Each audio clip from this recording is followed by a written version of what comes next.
Bonjour, ici Viviane, accoucheuse de sens, de transformation et de mission de vie. Ma méditation ce matin, c'est en mémoire d'André Leutold qui nous a quittés en septembre de cette année. Et sur son calendrier journalier était ce texte ce jour-là de son départ dans l'attente de la résurrection. Marc 4, verset 35. Passons de l'autre bord. C'est une expression que Jésus emploie constamment lorsqu'il part de l'ouest à l'est, aller en terre inconnue, dans la Décapole ou dans cette région-là. Et il parle toujours, passons de l'autre bord, lorsqu'il part de l'ouest à l'est. Jésus traverse souvent le lac de Galilée, d'ailleurs qui est toujours nommée comme la mer de Génézareth ou la mer de Galilée, qui est très étonnant, mais qui dans la symbolique montre que Jésus est tout à fait capable de faire des traversées sur le mal sans aucun problème. Par contre, chaque fois qu'il part de l'ouest à l'est, il va dire passons de l'autre bord et il y a toujours un problème. Chapitre 4, les disciples se battent avec une tempête, Jésus est fatigué, il a fini son ministère et il dort à la poupe sur un coussin. Les disciples ont peur, ils crient à Jésus et Jésus se lève, ordonne à la tempête de s'arrêter et leur reproche leur manque de foi.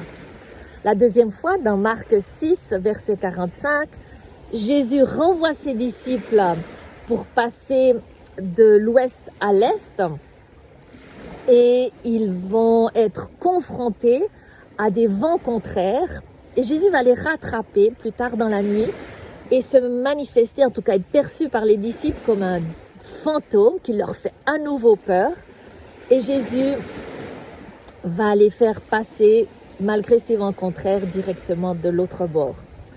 Et la dernière fois, en Marc 8, verset 13, il renvoie de nouveau les disciples sont dans la barque et il les interpelle, ils n'ont qu'un pain pour 13 personnes et Jésus va les interpeller, ils sont en lien avec le levain des pharisiens, l'enseignement des pharisiens ou pas. Donc c'est très intéressant que chaque fois que Jésus part de terre connue en terre inconnue, d'Israël en terre étrangère, de mœurs habituelles vers des mœurs inhabituelles, vers ce qui est cachère à une terre où on élève des porcs, eh bien il a une invitation, passons de l'autre bord. Et à chaque fois il y a une difficulté, et à chaque fois il y a la peur.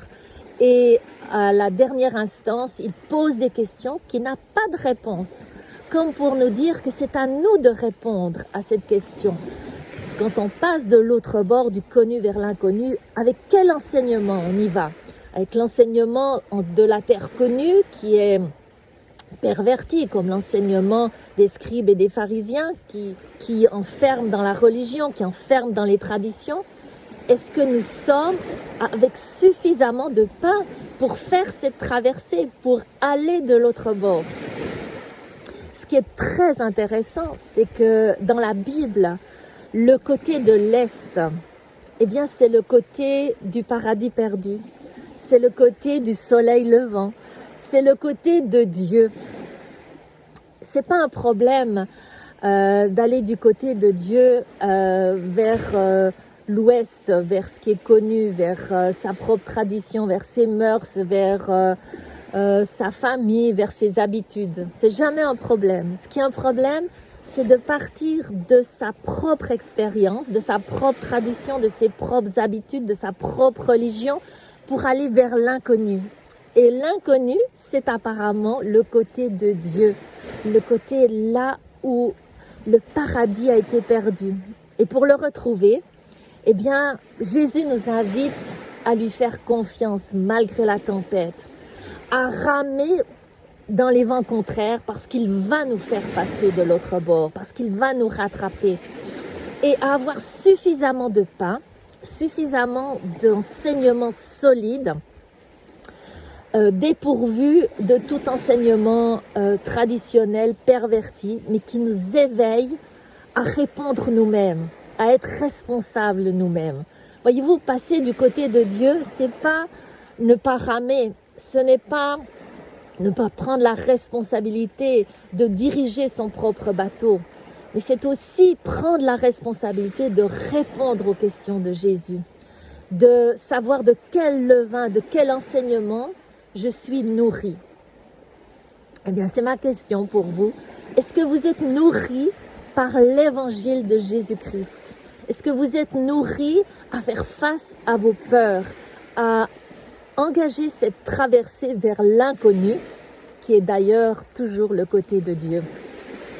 C'est une grande invitation, une grande déstabilisation que Jésus nous propose.